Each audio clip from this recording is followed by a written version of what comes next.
Doctor, അപ്പോൾ എൻ്റെ അടുത്ത ക്വസ്റ്റ്യൻ എന്ന് പറയുന്നത്, ഞാനിപ്പോൾ പറഞ്ഞ എല്ലാ സർവീസസിലും കോമൺ ആയിട്ടുള്ളൊരു സൊല്യൂഷനാണ് സ്മൃതി മെഡിറ്റേഷൻ. അപ്പോൾ ഈ സ്മൃതി എന്നുള്ള ഒരു ടേം എങ്ങനെയാണ് വന്നത്? അപ്പം ഓൾസോ കുറച്ചും കൂടെ വലിയൊരു ക്വസ്റ്റ്യനാണ്. കാരണം മാമിനെ ഞാൻ വെബ്സൈറ്റിലൊക്കെ അന്വേഷിച്ചപ്പോൾ കണ്ടു, മാം സ്മൃതി റിസർച്ച് ഇൻസ്റ്റിറ്റ്യൂട്ട്, കോട്ടക്കലിലെ സ്മൃതി റിസർച്ച് ഇൻസ്റ്റിറ്റ്യൂട്ടിലൊരു ഫാക്കൽറ്റി കൂടിയാണ്.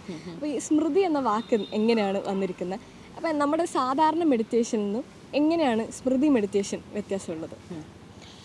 സ്മൃതി മെഡിറ്റേഷൻ്റെ ഫൗണ്ടർ ഡോക്ടർ ദിലീപ് കുമാറാണ്. അദ്ദേഹം കോട്ടക്കൽ VPSV ആയുർവേദ കോളേജിൽ നിന്ന് റിട്ടയർഡ് പ്രൊഫസറാണ്. കറൻ്റ്ലി പീപ്പിൾസ് ഫ്രണ്ട്ഷിപ്പ് യൂണിവേഴ്സിറ്റി മോസ്കോയിൽ പ്രൊഫസറും കൂടെയാണ് അദ്ദേഹം.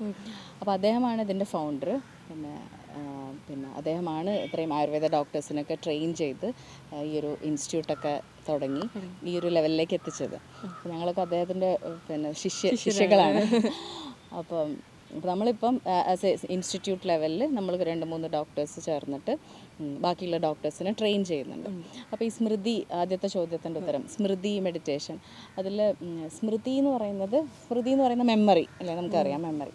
അപ്പം ഓരോ വ്യക്തികളുടെയും ഒരു സ്മൃതി പദത്തിൽ നിന്നുകൊണ്ട് അവരെ ട്രീറ്റ് ചെയ്യുക എന്നുള്ളതാണ് ഈ ഒരു സ്മൃതി മെഡിറ്റേഷൻ കൊണ്ട് ഉദ്ദേശിക്കുന്നത്. അതായത് നമുക്ക് വന്നിരിക്കുന്ന ഒരു ഇഷ്യൂ ചിലപ്പം വേറെ ഏതെങ്കിലും ഒരു ഡിഫറെൻറ്റ്, അതായത് ചിലപ്പോൾ ഒരു കുട്ടിയായിരിക്കുമ്പോൾ ഉള്ള ഒരു ചൈൽഡ് ഈഗോയിൽ, ചെറുപ്പത്തിലുള്ള ആ ഒരു മെമ്മറിയിലായിരിക്കും നമുക്ക് ആ ഒരു ട്രോമ വന്നിട്ടുണ്ടാവുക. ആ ഒരു ഫേസിലേക്ക് അയാളെ കൊണ്ടുപോയി അവിടെ ട്രീറ്റ് ചെയ്തിട്ട് അയാളെ തിരിച്ചു കൊണ്ടുവരിക എന്നുള്ളതാണ് ഈ ഒരു മെഡിറ്റേഷൻ്റെ ബേസിക് കോൺസെപ്റ്റ്. തിരിച്ച് ആ ഒരു ഏജിലേക്ക് ആ ഒരു ഏജിലേക്ക് അയാളെ കൊണ്ടുപോയി അവിടെ റിസോൾവ് ചെയ്തിട്ട് അയാളെ തിരിച്ചു കൊണ്ടുവരും. ഓക്കെ. അപ്പോൾ അത് ഹിപ്നോട്ടിസമായിട്ട് എന്തെങ്കിലും? ഇല്ല, ഹിപ്നോട്ടിസത്തിലുമായിട്ട് സാദൃശ്യമുണ്ട്, പക്ഷേ ഹിപ്നോട്ടിസം ഇത് തമ്മിൽ വ്യത്യാസമുണ്ട്. അതിൽ പ്രധാനമായിട്ടുള്ളൊരു വ്യത്യാസം എന്ന് പറഞ്ഞാൽ, ഹിപ്നോട്ടിസത്തിൽ നമ്മൾ പേഷ്യൻറ്റിനെ ഗൈഡ് ചെയ്യുകയാണ് ചെയ്യുക. അതായത് നിങ്ങൾ ഇതുപോലെ ചെയ്യൂ, ഇത് ചിന്തിക്കൂ, അതുപോലെ. ഇവിടെ നമ്മൾ ഒരുപാട് ഗൈഡൻസ്, നമ്മൾ പേഷ്യൻറ്റിനെ ഗൈഡ് ചെയ്യും, പക്ഷേ പേഷ്യൻറ്റിന് നമ്മൾ ഇൻസ്ട്രക്ഷൻസ് ഒരുപാട് കൊടുക്കില്ല അതിൽ. ഓക്കെ. അതേസമയം അതെ സെൽഫായിട്ടുള്ളൊരു ട്രീറ്റ്മെൻറ്റ് ടെക്നിക്ക് കൂടെയാണ് ഈ സ്മൃതി മെഡിറ്റേഷൻ. അതായത് നമ്മളുടെ ഏറ്റവും നല്ല ഡോക്ടർ എന്ന് പറയുന്നത് നമ്മൾ തന്നെയാണ്. അതെ, ഏറ്റവും നല്ല സൈക്കോളജിസ്റ്റ് നമ്മൾ തന്നെയാണ്. അപ്പോൾ നമ്മളെക്കാളും നമ്മളറിയുന്ന വേറെ ആരും ഈ ലോകത്തിലില്ല. അപ്പോൾ ഏറ്റവും നമ്മളെ ചികിത്സിക്കാൻ ഏറ്റവും ബെസ്റ്റ് നമ്മൾ തന്നെയാണ് അല്ലേ. അപ്പോൾ നമ്മളെക്കൊണ്ട് തന്നെ നമ്മളെ ചികിത്സിപ്പിക്കുക, അതിനെ അവരെ ഹെൽപ്പ് ചെയ്യുക എന്നുള്ളത് മാത്രമേ നമ്മളിവിടെ ചെയ്യുന്നുള്ളൂ. അതാണ് സ്മൃതി മെഡിറ്റേഷൻ. ഇതൊരു ഗൈഡഡ് ആയിട്ടുള്ള ആയുർവേദിക് സൈക്കോതെറാപ്പി ടെക്നിക്കാണ്.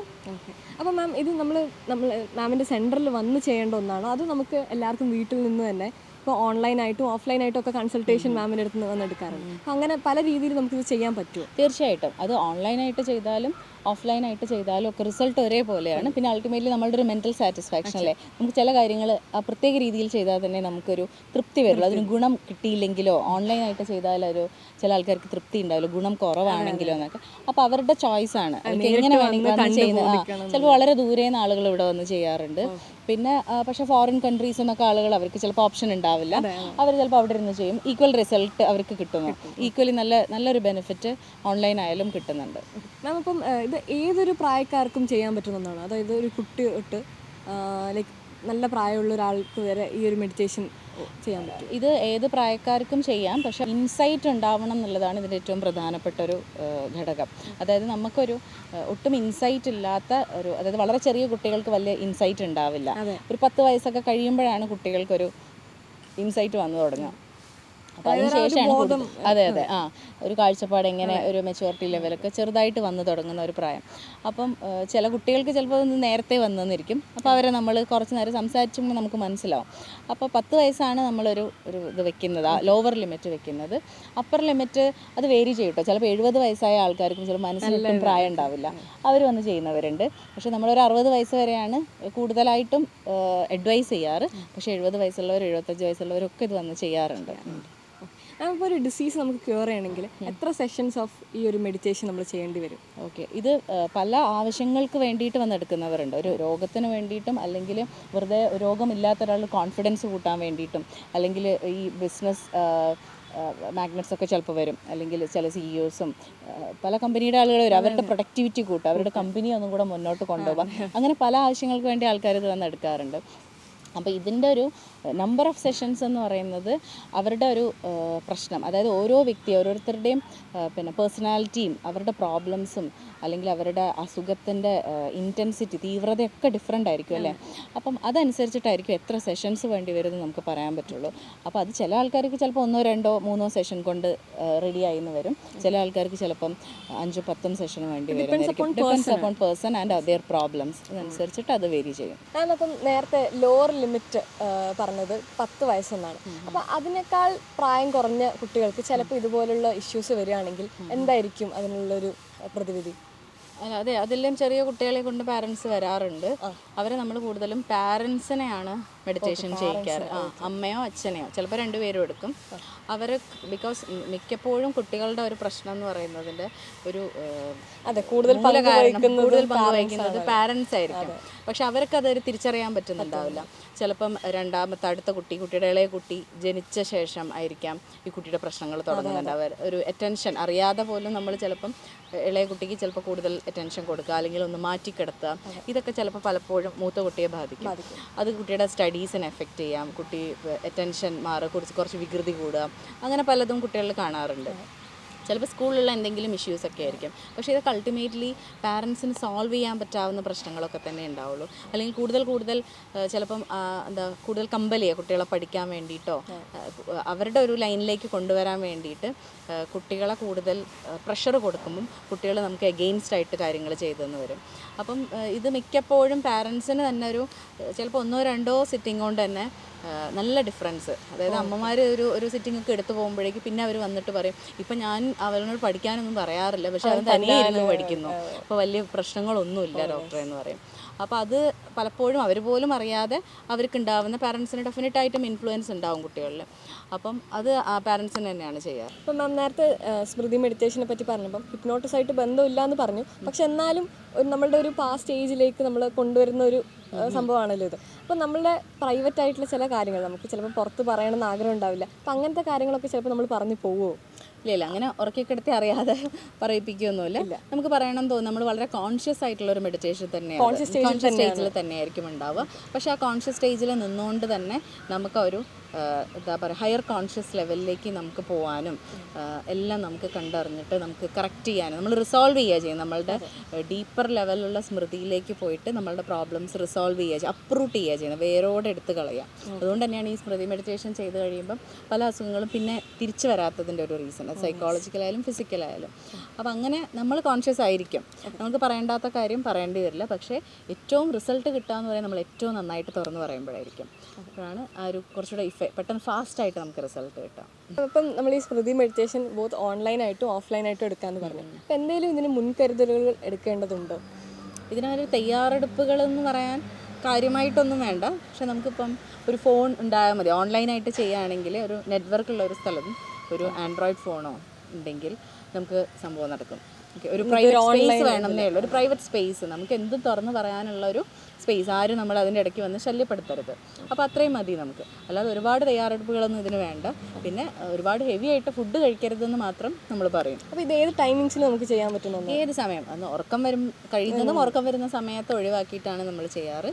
അവർ ഫ്രഷ് ആയിട്ടിരിക്കുന്ന സമയം കുളിച്ച് ഫ്രഷ് ആയിട്ട് വന്നിട്ട് നമുക്ക് ഏറ്റവും കൂടുതൽ നമ്മളെ മനസ്സ് തുറക്കാൻ പറ്റുന്ന ഒരവസ്ഥ. അതിപ്പം ചില ആൾക്കാർ ചോദിക്കും ഭയങ്കര ഇമോഷണൽ ഒരുപാട് പ്രശ്നങ്ങളിലാണ്, ഇതൊന്ന് സെറ്റിലായിട്ട് വന്നാൽ പോരെ എന്ന് ചോദിക്കും. പക്ഷേ ഇത് ഏറ്റവും ഇമോഷണൽ ആയിട്ടുള്ളൊരു സിറ്റുവേഷനിൽ ഈ ഒരു മെഡിറ്റേഷൻ വന്ന് അറ്റൻഡ് ചെയ്യുമ്പോൾ നമുക്ക് അത്രയും റിസൾട്ട് കിട്ടും. നമുക്ക് ആളെ ഇമോഷണൽ ഫേസിലാണ് വേണ്ടത്. അപ്പോൾ അതിന് വെയിറ്റ് ചെയ്യൊന്നും വേണ്ട. നമ്മൾ എപ്പോഴാണോ ബേസ്റ്റ് ചെയ്യാൻ റെഡിയായി നിൽക്കുന്നത് ആ സമയത്ത് വന്നിരിക്കുകയാണെങ്കിൽ അത്രയും ഫാസ്റ്റായിട്ടായിരിക്കും നമ്മളെ റിസൾട്ട്. അപ്പം ഈ ഒരു മെഡിറ്റേഷൻ കൊണ്ട് നമുക്ക് എന്തൊക്കെ ഡിസീസസ് ക്യൂർ ചെയ്യാൻ പറ്റും? ഓക്കെ, പ്രധാനമായിട്ട് നമ്മൾ സൈക്കോളജിക്കലും അതേപോലെ ചില ഫിസിക്കൽ ഇഷ്യൂസും ഇതുകൊണ്ട് കറക്റ്റ് ചെയ്യാറുണ്ട്.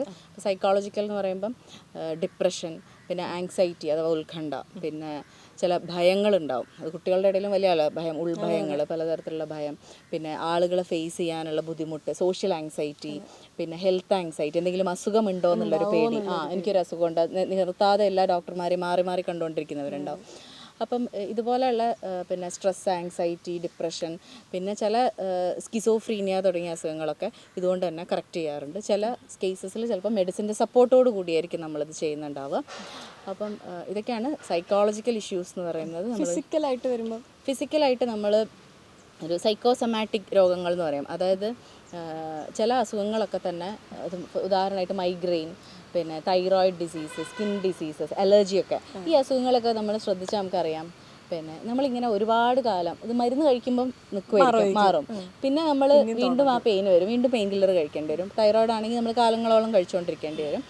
അപ്പം സ്കിൻ ഡിസീസ്, ചില സ്കിൻ ഡിസീസ്, സോറിയാസിസ് പോലെയുള്ള ചില അസുഖങ്ങളാണെങ്കിലും, അതേപോലെ ഹൈപ്പർ ടെൻഷൻ, BP, പിന്നെ ഡയബറ്റീസ്, ഇതൊക്കെ തന്നെ നമുക്ക് എന്താ കൺട്രോൾ ചെയ്ത് കൊണ്ടുപോകാം എന്നുള്ളതല്ലാതെ ഒരു പൂർണ്ണമായിട്ടുള്ളൊരു മാറ്റം ഉണ്ടാവില്ല. അപ്പോൾ ഇത്തരത്തിലുള്ള അസുഖങ്ങൾക്കൊക്കെ നമുക്ക് ഒരു പരിധി വരെ നമുക്ക് ഇതിനെ മാറ്റിയെടുക്കാൻ വേണ്ടി മെഡിറ്റേഷനിലൂടെ നമുക്ക് മാറ്റിയെടുക്കാൻ പറ്റും. അതെ. ഈ മൈഗ്രെയിൻ, അതേപോലെ അലർജിക് ഇഷ്യൂസ് ഒക്കെ കാലങ്ങളായിട്ട് മരുന്ന് കഴിക്കുന്നത്, അപ്പോൾ അവരൊക്കെ ഒന്ന് തലവേദനയൊക്കെ മറന്ന് സന്തോഷമായിട്ട് ജീവിക്കാൻ വേണ്ടി അതിനൊന്നും ചിലപ്പോൾ മെഡിസിൻ്റെ ആവശ്യം ഉണ്ടാവാറില്ല. ചിലപ്പോൾ പ്യൂർ മെഡിറ്റേഷൻ കൊണ്ട് തന്നെ അവർക്ക് ഇതിൽ നിന്ന് റിലീഫ് കിട്ടാറുണ്ട്. എല്ലാത്തിനും സൊല്യൂഷൻ ഈ സ്മൃതി മെഡിറ്റേഷൻ. ചിലപ്പോൾ മെഡിസിൻ്റെ സപ്പോർട്ട് കൊടുക്കും. പക്ഷേ നല്ലൊരു ഒരു വിഭാഗം ആളുകളുണ്ട്, അതായത് മെഡിസിൻ കഴിക്കാൻ മടിയുള്ളവരായിരിക്കും. അപ്പോൾ അവരെ നമ്മളതൊന്നും ഫോഴ്സ് ചെയ്യാറില്ല, എല്ലാവരുടെ ചോയ്സിന് വിട്ടു കൊടുക്കും. ചിലപ്പോൾ അവർ മെഡിറ്റേഷൻ കൊണ്ട് മാത്രം തന്നെ അവരത് മാറ്റിയെടുക്കും. ഇതിനെ കമ്പൈൻഡായിട്ട് ചെയ്യുമ്പോൾ ചിലപ്പം ഫാസ്റ്റായിട്ട് റിസൾട്ട് കിട്ടിയെന്ന് വരും. ഈ തെറാപ്പീസും മെഡിറ്റേഷനും എല്ലാം കൂടെ ചെയ്യുമ്പം പെട്ടെന്ന് റിസൾട്ട് കിട്ടിയെന്ന് വരും. ഇപ്പം നേരത്തെ മെൻഷൻ ചെയ്ത ഒരു വേർഡായിരുന്നു സൈക്കോസൊമാറ്റിക് സപ്പോർട്ട് എന്നത്. സൈക്കോ എന്ന് പറയുമ്പോൾ നമ്മളിപ്പോഴത്തെ ചെറിയ കുട്ടികൾ പോലും സൈക്കോ ആണ് എന്ന് പറയുന്നത് അവന് വട്ടാണ് അല്ലെങ്കിൽ ഭ്രാന്താണ്. ആ ഒരു വേർഡിന് തന്നെ നമ്മൾ വ്യത്യസ്ത ഒരു മീനിങ് ആയിട്ട് മാറിയിരിക്കുകയാണ്. പക്ഷെ ആക്ച്വലി സൈക്കോ എന്ന് പറഞ്ഞാൽ മനസ്സല്ലേ, അത് സൊമാറ്റിക് എന്ന് പറഞ്ഞാൽ ശരീരമാണ്. അപ്പം മനസ്സിനെയും ശരീരത്തിനെയും ബന്ധമുള്ള ഒരു എന്തെങ്കിലും ഒരു ഡിസോർഡർ ആണോ ഈ സൈക്കോസൊമാറ്റിക് ഡിസോർഡർ എന്ന് പറയുന്നത്? അതെ. സൈക്കോസൊമാറ്റിക് ഡിസീസ് എന്ന് പറഞ്ഞു കഴിഞ്ഞാൽ ഈ ഒരു അസുഖം ആദ്യം മാനിഫെസ്റ്റ് ചെയ്യുന്നത് ഒരു മാനസിക അസ്വസ്ഥതയായിരിക്കാം. അത് ചിലപ്പം നമുക്കുണ്ടാകുന്നൊരു കുറ്റബോധമാവാം, ചിലപ്പോൾ ഒരാളോടുള്ള ദേഷ്യമാവാം, അല്ലെങ്കിൽ എന്തെങ്കിലും ഒരു അല്ലാത്ത വിഷമം, ഒരാളുടെ സെപ്പറേഷൻ കൊണ്ടോ, അല്ലെങ്കിൽ ആരെങ്കിലും എന്തെങ്കിലും പറഞ്ഞിട്ട് ഹേർട്ടായിട്ടോ, അല്ലെങ്കിൽ ഒരു ബ്രേക്കപ്പോ, അങ്ങനെ എന്തെങ്കിലും ഒരു കാരണം കൊണ്ടുണ്ടാകുന്ന ഒരു വിഷമമായിരിക്കാം. അപ്പോൾ ആ ഒരു വിഷമം ക്രമേണ അതായത് നമുക്കിപ്പോൾ ഒരു ദേഷ്യമുള്ള ആളായിട്ട് പുറമെ കാണിക്കാൻ നമ്മൾ ഇഷ്ടപ്പെടില്ല, അല്ലെങ്കിൽ ഒരു ഡിപ്രഷനിലൂടെയാണ് ഞാൻ കടന്നു പോകുക. അതിനേക്കാളൊക്കെ നമുക്ക് കുറച്ചും കൂടെ എനിക്കിപ്പോൾ മുട്ടുവേദനയാണെന്നോ, അല്ലെങ്കിൽ എനിക്ക് തൈറോയിഡിൻ്റെ തലവേദനയാണെന്നൊക്കെ പറയാൻ നമുക്ക് കുറച്ചും കൂടെ നമുക്ക് കുഴപ്പമില്ല അല്ലേ, എനിക്ക് BP-യുടെ അസുഖമുണ്ട് എന്നൊക്കെ പറയാൻ നമുക്ക് കുഴപ്പമുണ്ടാവില്ല. നേരെ മറിച്ച് എന്താ പറയുക, എനിക്ക് ഭയങ്കര ആങ്സൈറ്റി ആണെന്ന് പറയാൻ നമ്മൾ ഇഷ്ടപ്പെടില്ല. അപ്പം സ്വാഭാവികമായിട്ട് എന്താ സംഭവിക്കുന്നതെന്ന് വെച്ചാൽ അൺകോൺഷ്യസ്ലി നമ്മൾ പോലും അറിയാതെ ഇത്തരത്തിലുള്ള ഒരു സ്ട്രെസ്ഫുൾ സിറ്റുവേഷനിലൂടെ നമ്മൾ കടന്നു പോകുമ്പം ഈ വിഷമങ്ങൾ അല്ലെങ്കിൽ ഈ ബുദ്ധിമുട്ടുകൾ ക്രമേണ നമ്മളെ ശരീരത്തിലേക്ക് എന്തെങ്കിലും ഒരു അസുഖമായിട്ട് മാറ്റപ്പെടും ക്രമേണ. അപ്പം അതിനെയാണ് സൈക്കോസൊമാറ്റിക് ഡിസീസ്. അത് പിന്നെ ഒരു സൊമറ്റൈസ് ചെയ്യപ്പെടുക എന്നാണ് പറയുക. ഒരു ശരീരത്തിലേക്ക് ചെറിയ ചെറിയ ബുദ്ധിമുട്ടുകളായിട്ട് അത് മാനിഫെസ്റ്റ് ചെയ്യും, പ്രകടമാകും. അത് ചിലപ്പോൾ തലവേദനയായിട്ടാവാം, മൈഗ്രെയിൻ പോലെയുള്ള അസുഖങ്ങളാവാം, അല്ലെങ്കിൽ സ്കിൻ ഡിസീസസ്, സോറിയാസിസോ അല്ലെങ്കിൽ മറ്റ് സ്കിൻ ഡിസീസസ് പോലെ വരാം. പിന്നെ ചിലപ്പം തൈറോയിഡ് ഇഷ്യൂസ് ആയിട്ടോ അലർജി ആയിട്ടോ ഒക്കെ ഇത് വരാം. അല്ലെങ്കിൽ ഓട്ടോ ഇമ്മ്യൂൺ ഡിസീസ് എന്നൊക്കെ നിങ്ങൾ കേട്ടിട്ടുണ്ട്. ഇപ്പോൾ വളരെ കോമൺ ആണ്. അതായത് ശരീരം തന്നെ പ്രതിപ്രവർത്തിക്കുകയാണ് ചെയ്യുന്നത്. അപ്പോൾ അതിനൊന്നും ഒരു മരുന്നുകളൊന്നും പ്രോപ്പറായിട്ടുള്ള ഒരു മെഡിസിൻസ് ഒന്നുമില്ല. അപ്പോൾ ഇതൊക്കെ നമുക്ക് ഈ സൈക്കോസൊമാറ്റിക് അസുഖങ്ങളിൽ പെടുത്താം. അപ്പോൾ ഇത്തരത്തിലുള്ള അസുഖങ്ങൾ നമ്മൾ മരുന്ന് കഴിച്ചു കഴിഞ്ഞാൽ ആ സമയത്തേക്ക് നമുക്ക് താൽക്കാലികമായിട്ടൊരാശ്വാസം കിട്ടും. പക്ഷേ പിന്നെയും മൈഗ്രെയിൻ പ്രശ്നങ്ങൾ വീണ്ടും വരും, പിന്നെയും നമ്മൾ പെയിൻ കില്ലർ എടുക്കേണ്ടി വരും. അപ്പോൾ ഈ ഹൈപ്പർ ടെൻഷനും, അതായത് BP-യുടെ പ്രശ്നങ്ങളും, പിന്നെ ഈ തൈറോയിഡൊക്കെ ആണെങ്കിൽ നമ്മൾ ജീവിതകാലം മുഴുവൻ മരുന്ന് കഴിക്കാൻ ബാധ്യസ്ഥരാണ്. അപ്പം ഇത് നിർത്തിക്കഴിഞ്ഞാൽ പിന്നെയും പ്രശ്നമാണ്. അപ്പോൾ എന്തുകൊണ്ടാണ് ഇങ്ങനെ സംഭവിക്കുന്നത് നമ്മളൊരിക്കലും ചിന്തിക്കാറില്ല അല്ലേ. അതിൻ്റെ പ്രധാനപ്പെട്ട ഒരു റീസൺ എന്ന് പറയുന്നത് അതിൻ്റെ ഒരു കോസായിട്ടുള്ള ഒരു കാരണമായിട്ടുള്ള മനസ്സിനെ നമ്മളവിടെ ചികിത്സിക്കുന്നില്ല, അഡ്രസ്സ് ചെയ്യുന്നില്ല ആ ഒരു ഇഷ്യൂവിനെ. ആ മനസ്സിനെ നമ്മൾ അഡ്രസ്സ് ചെയ്ത് കഴിഞ്ഞാൽ ആ ഒരു അസുഖം നമ്മളെ വിട്ടിട്ട് പോകും. അതായത് ഒരു ഓർഗാനിക്കായിട്ട്, അതായത് ഇപ്പോൾ എല്ലാ തൈറോയിഡ് രോഗങ്ങളൊന്നും ഞാൻ പറയുന്നില്ല, അതേപോലെ തലവേദനകൾ ചിലപ്പോൾ ബ്രെയിനിൽ ഇഷ്യൂസ് അതുണ്ടാവും, അല്ലെങ്കിൽ തൈറോയിഡിൽ തന്നെ ഓർഗാനിക് ചേഞ്ചസ് വന്നിട്ടുള്ള അതിനെയൊന്നും അല്ല നമ്മൾ അല്ലാതെ തന്നെ ചിലപ്പം പ്യൂറായിട്ടുള്ള മെൻ്റൽ സപ്പോർട്ട്, ആ സ്ട്രെസ് അങ്ങ് മാറ്റിക്കഴിഞ്ഞാൽ ചിലപ്പോൾ അതിനെ നോർമലായി കാണാറുണ്ട്. മരുന്ന് പോലും വേണ്ടാതെ അതിനെ ഒരു തലവേദനയിൽ നിന്നൊക്കെ മുക്തി കൊടുക്കാൻ പറ്റാറുണ്ട്. അപ്പോൾ ഇതൊക്കെയാണ് ഈ സൈക്കോസൊമാറ്റിക് ഡിസീസ്. അപ്പോൾ ഇതിനെ നമ്മൾ മൈൻഡിനെ ട്രീറ്റ് ചെയ്യുന്നതോടുകൂടി അതിൽ നിന്ന് പുറത്തേക്ക് വരുന്ന ആൾ. അതിനൊരു സൊല്യൂഷൻ നമ്മുടെ സ്മൃതി മെഡിറ്റേഷൻ. അതെ, തീർച്ചയായിട്ടും.